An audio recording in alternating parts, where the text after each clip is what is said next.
This conference will now be recorded.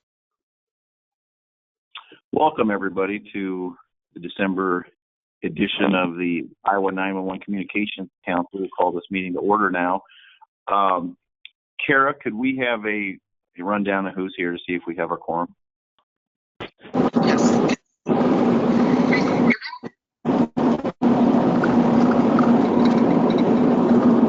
you hear me? Not really.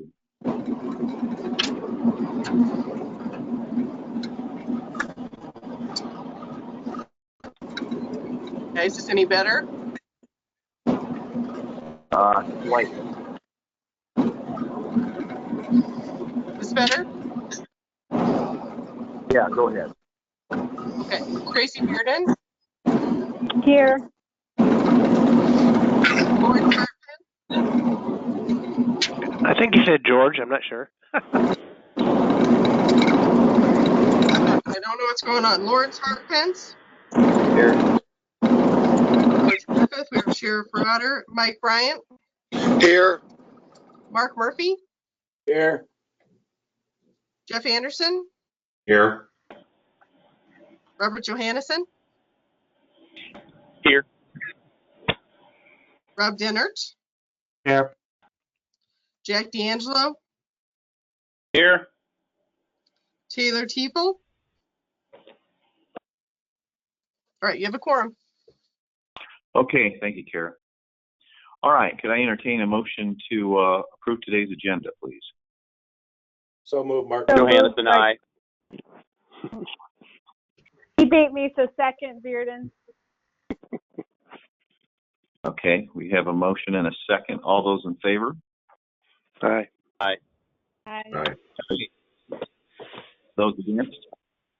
And motion carries. Likely, could I have a motion to approve the November 12th minutes?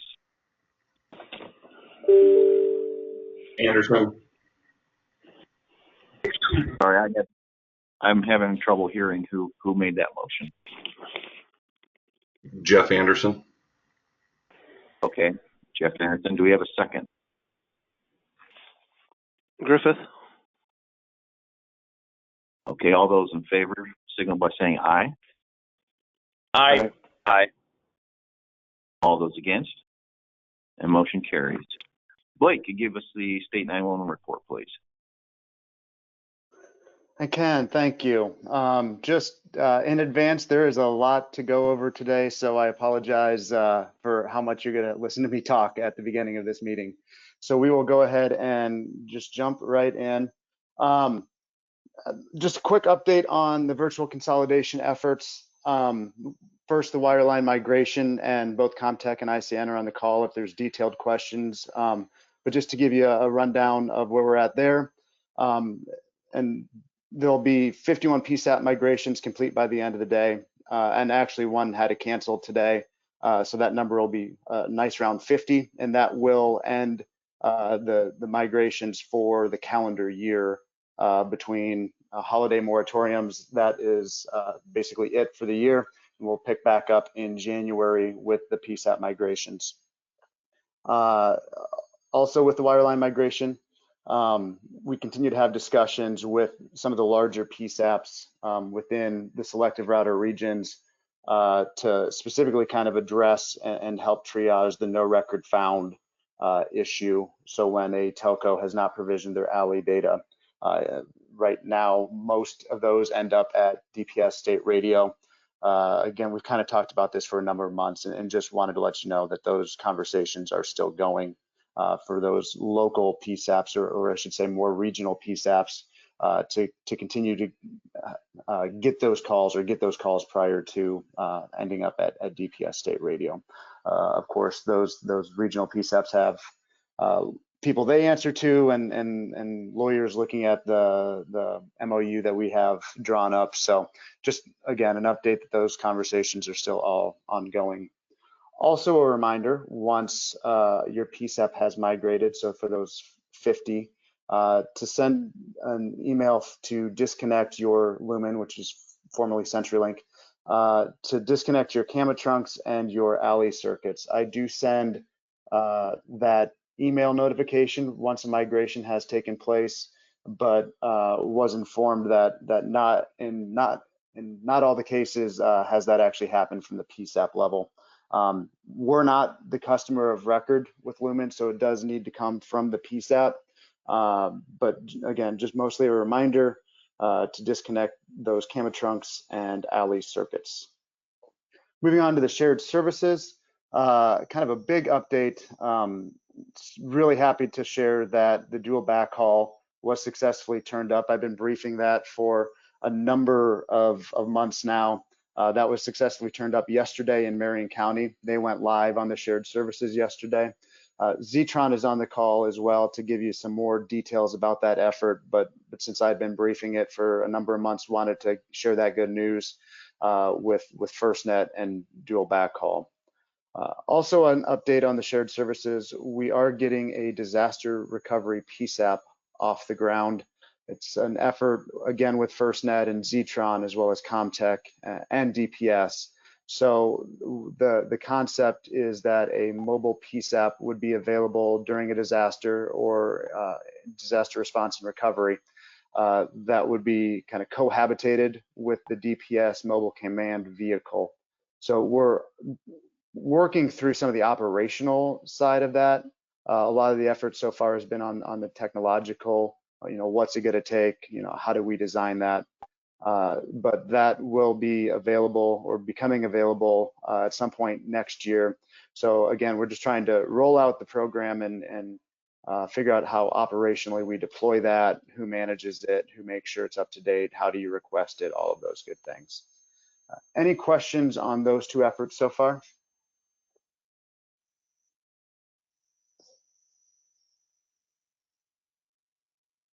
Okay, I'll move on. Some additional information to share and discuss. The annual FCC fee report was released. That is a lot of data call by the FCC, but ultimately it looks at if there was any 911 fee diversions. That's a big deal because you can become ineligible for federal grants, which of course we have right now from the 911 program. Luckily, we were not listed as a diverting state, so that is good. We can continue to operate our 911 grant.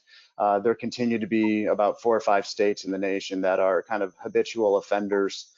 This is something that the FCC is really getting serious on. They have an open notice of inquiry about how to stop states that divert funds.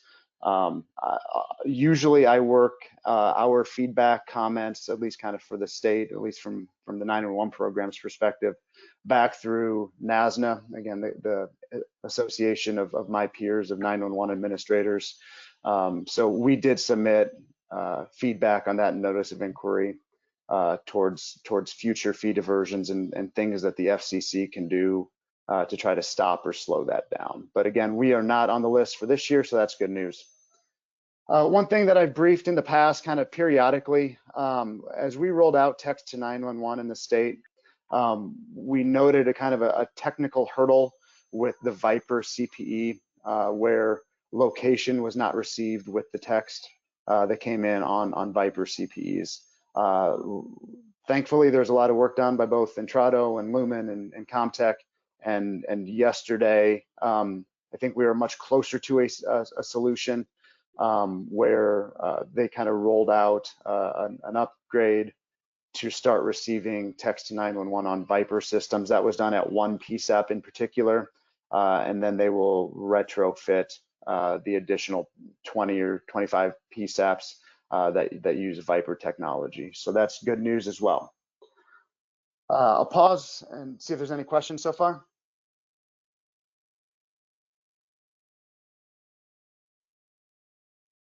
Okay, moving on.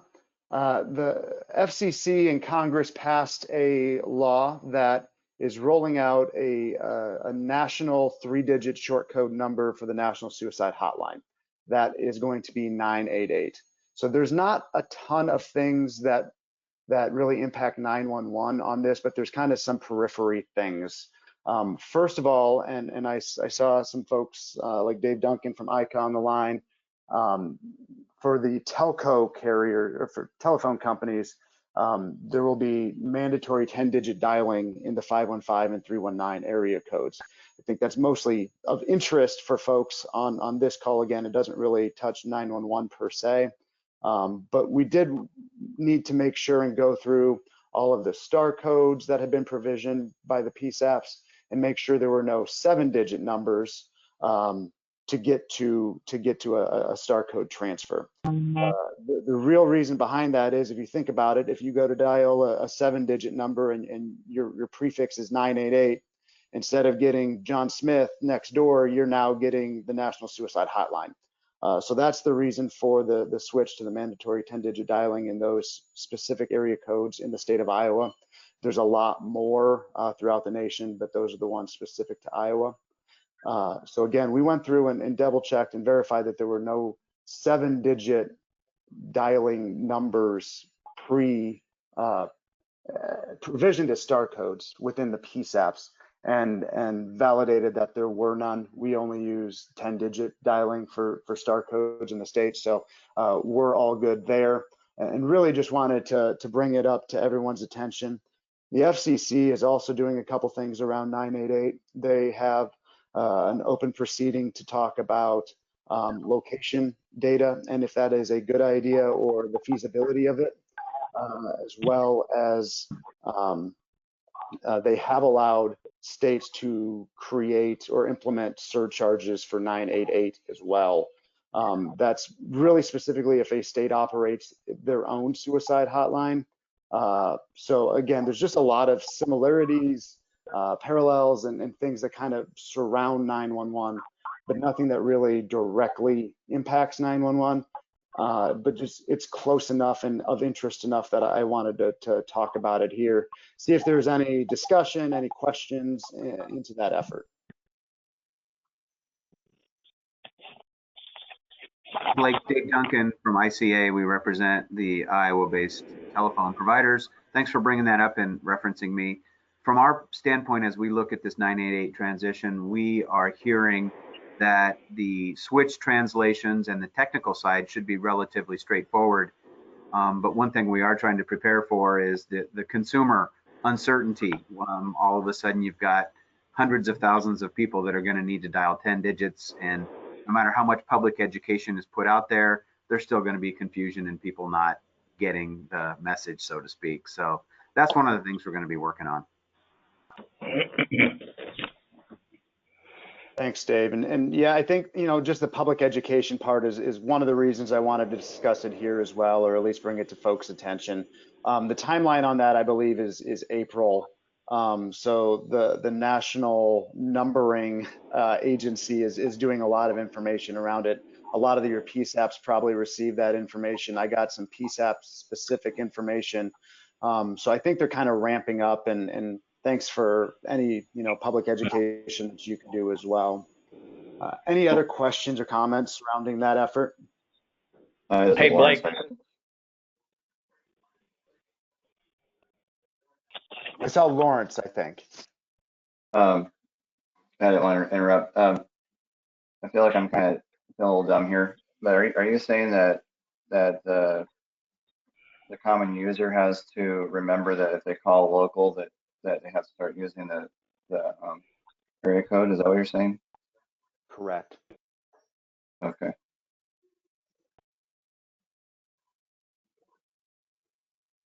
And that's cell phones as well as landlines.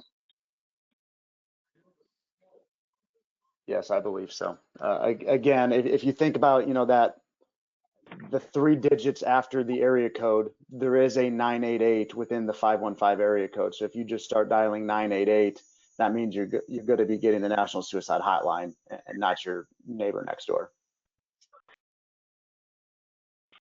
Thanks. Blake, this is Jack D'Angelo. Hey, I believe that covers 319, if I'm not mistaken, 319 area code as well. Yep, it's listed there. Sorry, okay. if you're not on the slide, yes, it's 515 and 319. Okay, I'm sorry. Yeah, I just wanted to add that where I work here, we did turn up 988 in 5 of our telephone exchanges, switches. So just to see if it works, and it's live and ready to go here. So it does work. When you call 988, you get a short message to either press 1 if you're a veteran to go to the VA hotline, or stay on the line for general public. So I just wanted to mention that. Thank you. Good discussion. I appreciate everyone's input and thoughts on it. Anything else?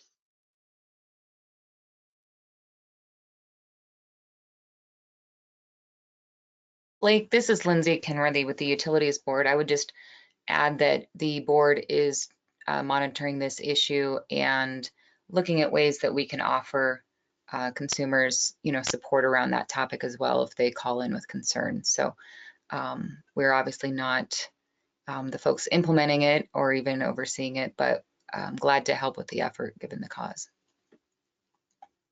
Thanks, Lindsay. And yeah, it was actually the IUB that pointed out some of the impacts to 911. So I appreciate it. Yep, of course. And Lindsay, Dave Duncan here. If Yes. you and I can chat, that'd be great, because I had reached out to somebody over at the IUB about working together to work on some. Yep, absolutely, Dave. So that'd be great. Thank you.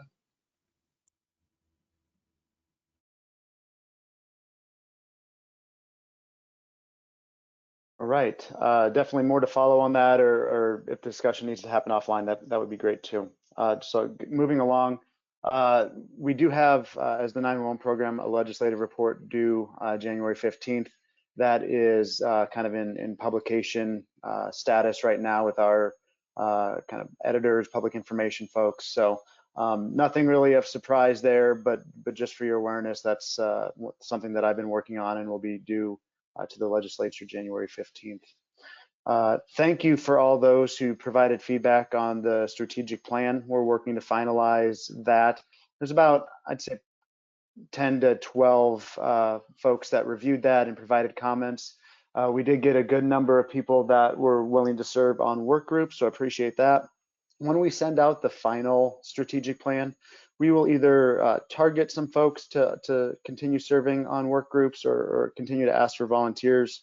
Certainly the more the merrier, as we can kind of work through some of the things that were identified in the strategic plan to keep us busy the next 5 years or so.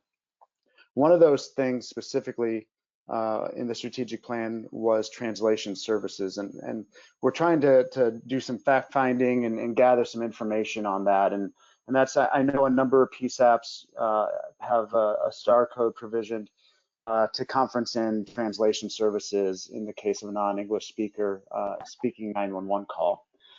So you might have seen an email sent out from Allie Bright from our office trying to gather some information. Through this, we found out there's actually a statewide master contract available through Language Link, and we kind of worked with DAS to identify what PSAPs or counties might already be using that contract, and those are the folks we sent an email to. Interestingly enough, there was a lot of entities or sheriff's offices using that service, but as we've reached out, I don't know that the PSAPs are aware of that. So might be a conversation if you receive that email from Allie to see who within law enforcement is using that service and see if it can be leveraged within the PSAP as well. Again, we're really just looking at options right now. Not saying that the state program is going to be funding that statewide, but I think we're doing our due diligence and looking at what costs could be, and it's certainly a service that I think is needed to be used more in Iowa. Trying to figure out how many PSAPs already use it and seeing if we can do anything to help out with making that a little bit more prevalent within the state. So any questions on either the strategic plan or the translation services effort that we're looking into?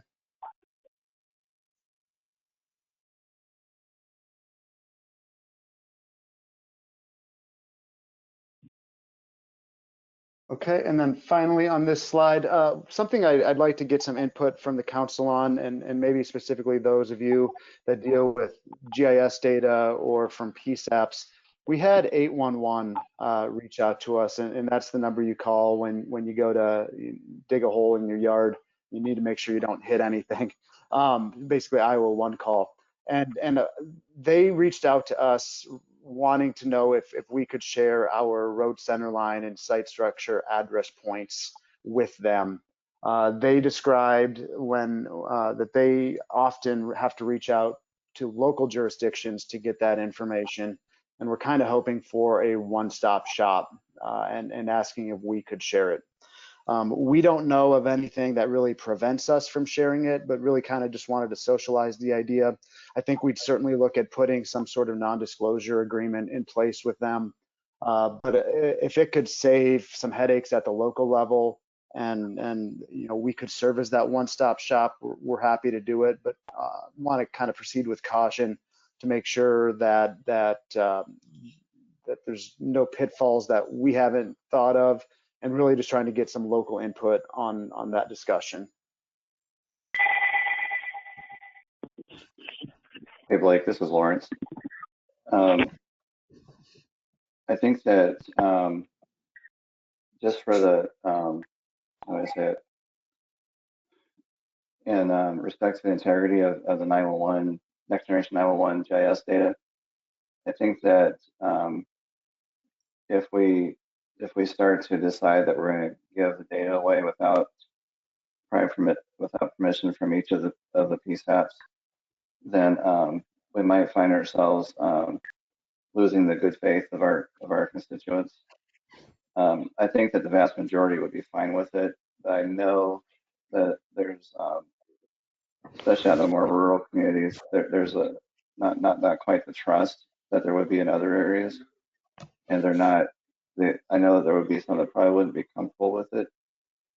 So if they see that we're just kind of giving the data to people without their consent or their knowledge, I'm afraid that might cause them to shy away from the program. Thanks, Lawrence. Any other thoughts? Jeff Anderson, perhaps on the council. I don't know how well versed you are in this, or any of your thoughts just locally as an emergency manager and involvement in the PSAP. Would fully support the release of the data to 811. We have a tremendous amount of trouble with them having inaccurate maps, and thus it causes a domino effect when somebody requests locates. And we've had significant trouble over the last couple of years with that. So I would fully support it. I know there's a couple other PSAP folks on the call. I don't want to call you out specifically, but certainly if you have any input or thoughts, we'd certainly listen. This is Lawrence. I think I should probably clarify. I'm not saying that we shouldn't do it. I guess what I'm trying to say is I think that it would be a good idea to have more of a formal agreement with the PSAPs, so that they know that. I think they understand that it's a one for all for one type of situation, so that the data is shared with all the other PSAPs. But I think that they just need to understand, exactly what the data could be used for, because I just fear that if some PSAPs are just seeing that it's being used for something they didn't expect, being shared in a way that they didn't want it to be shared, that it could just cause more of a distrust for Big Brother, so to speak. I think some of the smaller communities don't trust the state that much. I don't know if it's still that way. I know it was that way when I used to work for one, but I don't know if you understand where I'm coming from. I just think that we should, have some type of a formal agreement with the PSAP, so they know we use this for this, and this, and that we will share with specific entities that would be of a benefit to them. Does that make sense? Yep, Yeah, I Blake. think so. Yep. Go ahead, John. Yeah. So to the group, this is John Paoli. I work with Blake at Homeland Security, and the reason we really wanted to get this in front of the community is we don't look at ourselves as the 911 program being the authoritative data source for anything. So, like Jeff said, like Lauren said, they're really bringing up good points. We've been dealing with this with a number of data sets, which you all know, as long as we've been creating information. So we don't intend on sharing anything without the community that owns the data and is the authoritative source giving the go ahead to our office. We're simply bringing this information in for the purpose of the 911 program. So we totally understand all the perspectives here. We just really want this group to say, yeah, we need to do this. And then Lawrence isn't wrong. Maybe there is something that we say, hey, here's the approved usages of these types of data sets by the 911 Council.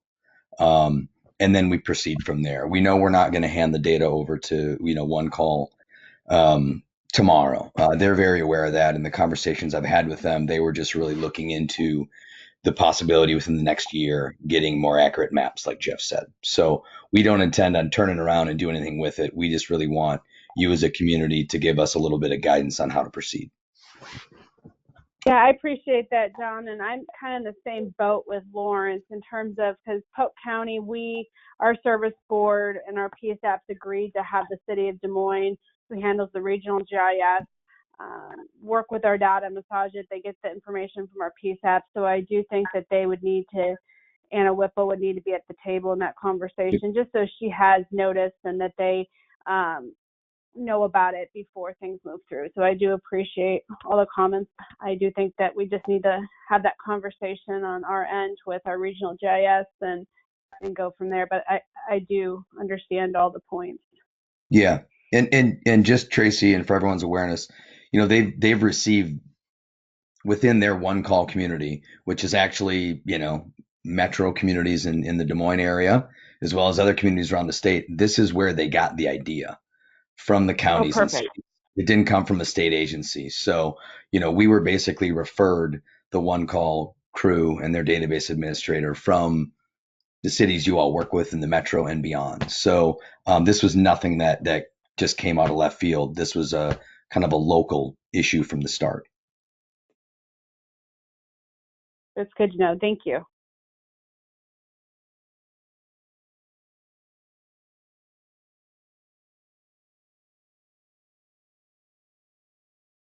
Any other feedback?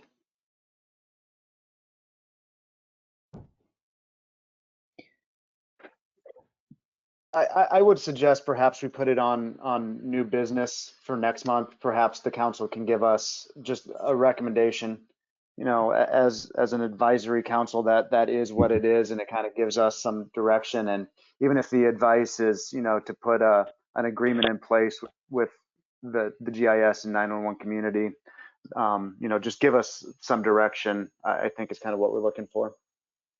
And Blake, if it's okay, I can work with Lawrence because, Lawrence has a lot of experience working with this community and then with the agreement side. So if that would help the council, I don't want to put a lot on Lawrence, but, I can work with OCIO downtown. They're the ones who've handled the agreements with parcels and revenue, right? And then Lawrence has done the local stuff for a number of years. We can try and get something for some clarification for the council, if that sounds like an ideal path forward. I'm sure, for Roger, that. I would. I think that's good. Yeah, that sounds good. I think I probably didn't understand exactly with John's clarification. If we're just looking for the council to say, is this a good idea or not, I'm all for saying, yeah, it's a good idea. I didn't realize that behind the scenes you already had the plan to go back to the local jurisdictions and ask for permission. So. Yeah.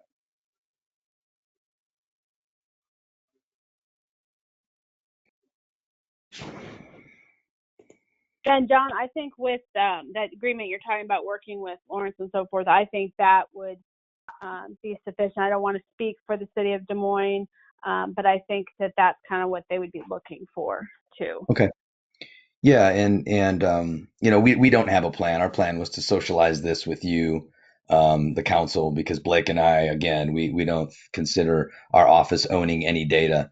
So we'll just step through this, and it might be a talking point for a couple months until it's hammered out, and we'll get IJIC involved and the different city and county entities, and hopefully we'll have something that makes sense to this group in the next few months.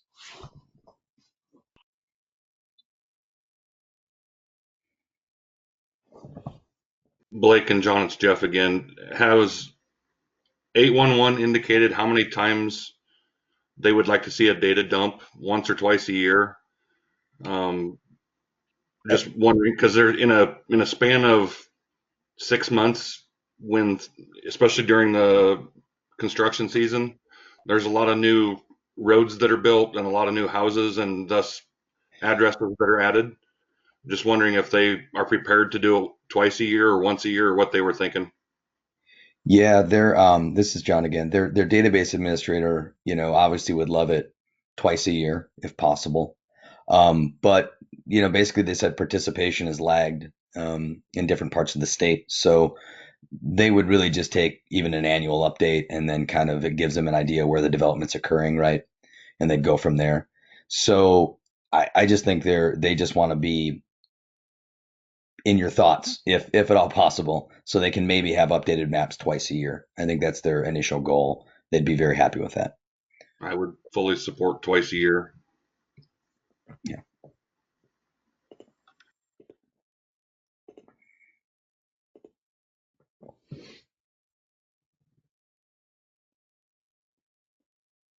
Okay. Well, it sounds like there's a couple things in the works. So thank you for allowing us to have that discussion. Couple other things to bring up. I'll move along. You can see quite a lengthy list of the outstanding forms that are due to our office. You got about 21 days to get those in at this point. Certainly, if you are expecting any delays, let us know. But quite a few outstanding forms for the expenditure collection form. Of course, that's the big one where we can withhold surcharge. Again, just the normal reminder, the legal deadline for that one is in March. We've worked with the auditor's office to kind of create an administrative deadline, which is January 1st. That gives us time to review those forms and make sure everything is in line. And if there are any revisions needed, gives the PSAP time to make those revisions prior to the deadline, prior to us having to withhold surcharge. And of course, the service board membership form, we asked for that as part of your annual service plan update that's due to us. And I should clarify that it's not the whole plan that's required as an update every year, but this part is to update us on your service board membership. So quite a list there. Allie sent out a couple of reminders now, so please just get those in.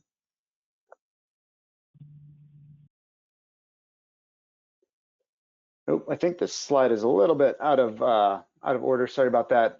If you wanted a snapshot of where we're at on the wireline migration, this is the update as of the end of last week. So you can kind of see, definitely getting filled in. GIS grant information. So far this year, fiscal year, 54 counties, so over half have met the benchmarks. In November specifically, there were 12 counties, and we are actually still outpacing last year. There was quite a bit of successful submissions in December of last year that really raised that number high, so hoping to see that again this December. There were no requests for public education or training funds again this month, so there's no change to this slide. And with that, I will turn it over to Lynn Warren with Zetron. Good morning. Thank you. Leveraging off some of the things that Blake has already talked about. So Marion County did go live yesterday with dual backhaul. I have more details on that on the next slide. Our next upcoming PSAP to go live is Boone County, which will be January 20th. And the migrations that we completed for the Iowa Shared Services PSAPs, Davis and Van Buren completed since we last reported. Poweshiek is underway right now, and Jefferson is the one that was rescheduled. So we'll get a new date for that. So the next bullet, there are the 4 Fayette, Olwine, Pella, Cass, and now Jefferson that will be rescheduled in the January-February timeframe. And Humboldt, we don't have a date for them yet. They have some lines that need to be moved prior to them migrating. Next slide, please. So a little more detail on this term we use, the dual backhaul. So we're using the term dual backhaul. It adds a FirstNet LTE circuit between the host and the PSAP. This is a secondary circuit. When the primary circuit from ICN fiber goes down, the FirstNet LTE circuit between the host and the PSAP will automatically take over. This can be used for either unplanned outages, it'll happen automatically, or if there's maintenance, it means that we do not have to alt route calls for the PSAPs that have this feature. Marion went live with it yesterday. We did all our failover testing, and the behavior that was expected and that we found is that in-process ESINet calls coming in from the Comtech ESINet, there will be a 4 to 5 second audio loss during failover. It wasn't always detected in the tests that we did, so they may detect this this audio loss, or depending on what's going on with the conversation, it may seem completely flawless.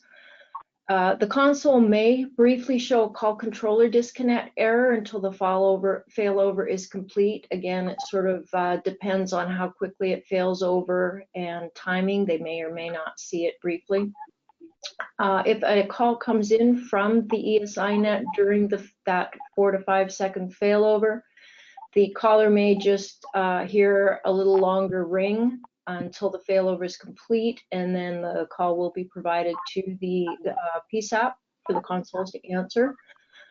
When the ICN fiber circuit comes back up, the calls, all the traffic will immediately be routed back to the ICN circuit.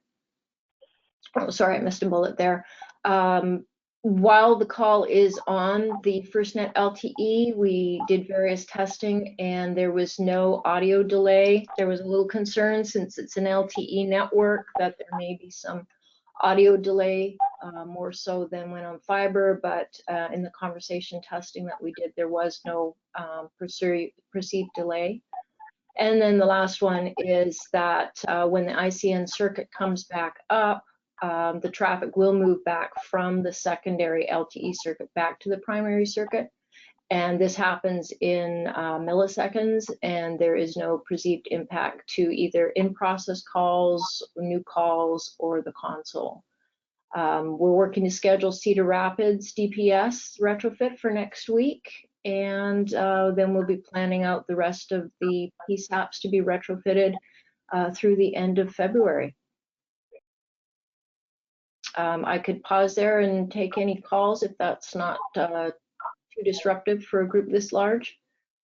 Yeah, this is Blake, and I'll just add on. This is a pretty big deal. It's an effort that we've been working on for probably at least a year now, and again, it involves FirstNet and ICN and Comtech and Zetron. So thanks to everyone for their efforts on this. You know, this will be retrofitted for the other sites that are on the shared services. So, you know, eventually another 21 basically have dual connections and are mostly 100% assured that they'll continue to get their calls if ICN goes down. So it just adds to that reliability on the shared services. It's kind of a concept that we rolled out at some of the bigger PSAPs, granted different technology, but with the secondary ESINet. So it's you know, now we're to the point where there's about a third of the state have dual connections back to Comtech, back to the network. So, you know, short of a telco outage or a carrier outage, you're much more certain to receive those calls, both at the secondary ESINet and now on the shared services with the dual backhaul. So it's a big step, and thanks again for everyone who helped. All right, great. So next slide, please. And this just gives a visual of all of the counties and a couple police departments and the DPS that are currently live around the state on the shared services platform.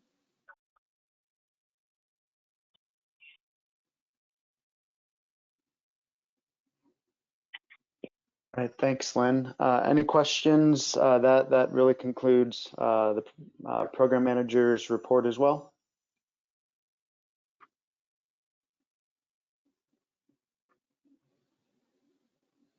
If not, I will turn it back over to Chair Rotter.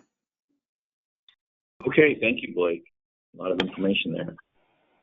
Okay, as Blake mentioned, we don't have any training fund requests, so we'll move on to technical advisory. Does anybody have any advisory, Chair?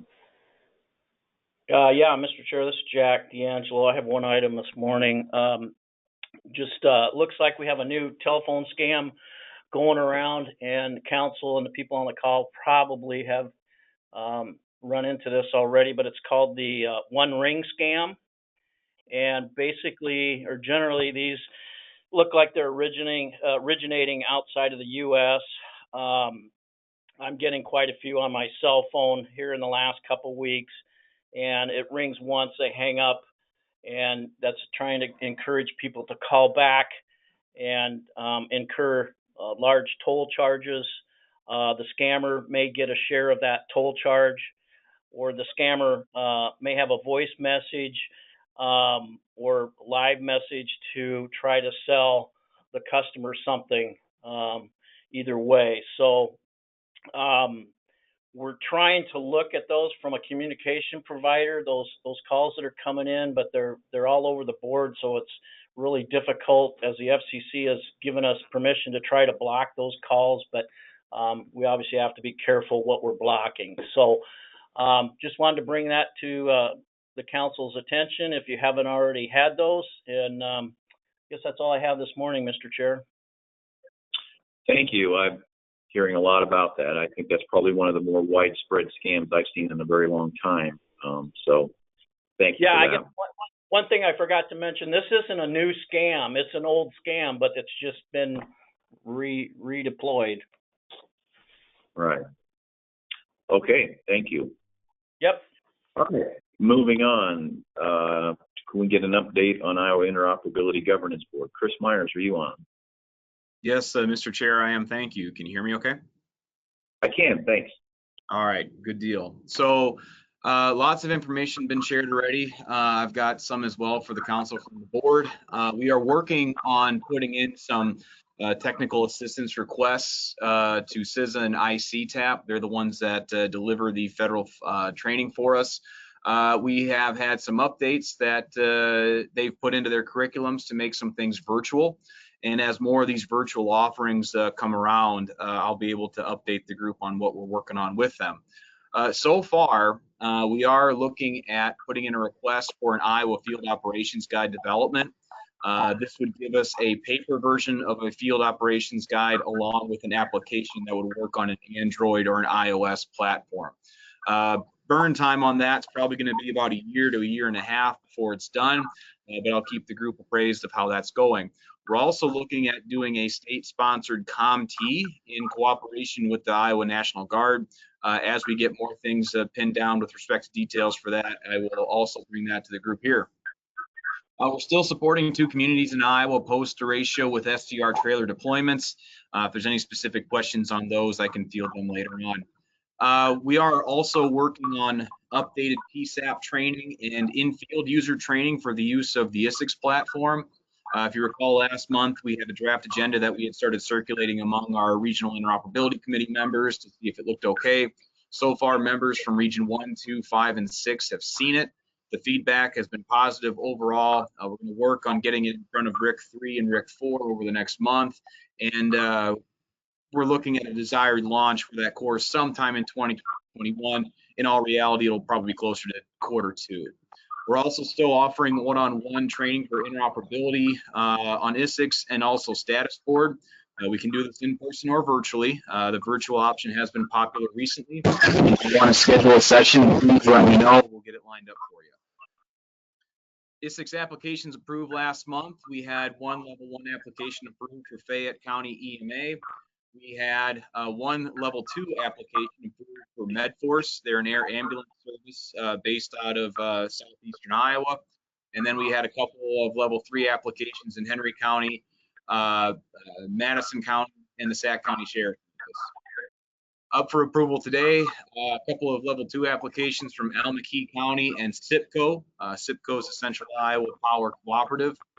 Nebraska OCIO/State Patrol is applying for level 1 access. And Jefferson County/Fairfield, they're going through as a level 3 application. We've also been working on updates to several standards. The thing that'll take priority in your next standards meeting will be an update to 1.5.2, which is with respect to landing an air ambulance using a regional TAC. We're going to update that to align with what's expected to come forth from our new air-to-ground shuttle policy as well. As far as status board, it's run well the past month or so. I will encourage anybody here that is involved with a PSAP or emergency management or in some command level to sign up for access. There's no cost to do it, and it is multi-platform workable. It'll work on iOS, it'll work on Macs, it'll work on Windows, it'll work on Linux. So just let me know and we'll get you access. A couple of documents up for approval today as well. One that's of note to this group perhaps would be the FCC's proposed rule changes to the use of the 4.9 gigahertz spectrum. The board's going to be reviewing and possibly approving some comments that we'll be sending up to the FCC for the comment deadline on December 30th. If you have any questions on that, I can answer it as well. We're also looking at approving a directive to extend the time for position task book completion for our COMU program. By policy right now, that's 3 years from the date of training to get that completed.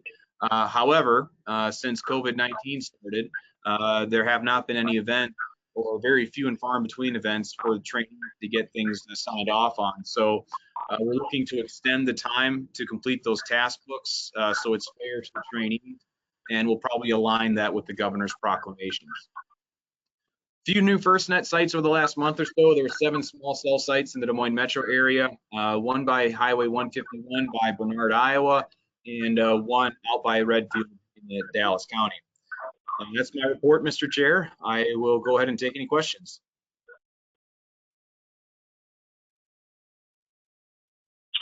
Okay, Chris, thank you very much.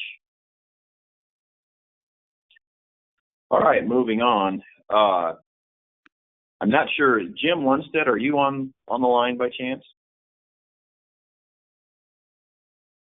I'm not seeing his name up here unless he's one of the callers. I'm going to assume that he's not on. I'm not hearing from him. So we'll move on to the Chapter 34A Administrative Code Committee. Tracy, do you have any report for us? Hi, Chair. No, I do not. We're just going to wait until hopefully people signed up for those groups, and maybe we'll be able to get some agenda items to work on for potential code updates and so forth. So hopefully something soon. Okay, thank you, Tracy. Moving on to baseline knowledge for 911 Communications Professionals Committee.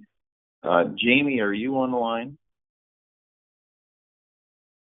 Okay, I don't see his name up. Is there anybody from that committee that has anything that they wish to report? Okay, hearing none.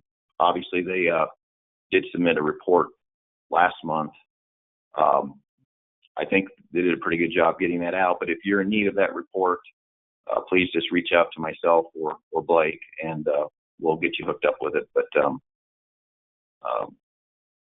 for now, I think it's kind of hard to deal with a lot of these things is the way we're operating and understand that. Now we're getting to the end of the year, and I know everybody's getting busy, but hopefully we can hit these things hard once we get things running a little bit smoother. So moving on, do we have any legislative issues?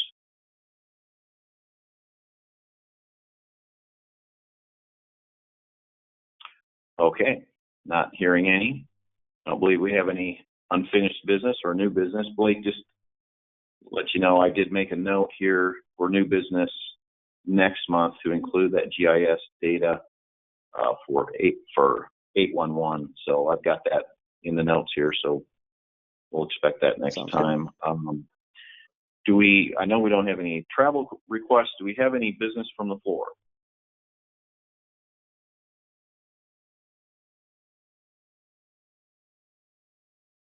Okay, I'm not hearing any. In that case, I would entertain a motion to adjourn. Anderson. Second, Anderson. Bearden. Any discussion? All those in favor signal by aye. Aye. Aye. And we are adjourned. Thank you, everybody. Thank you. Thanks, everyone.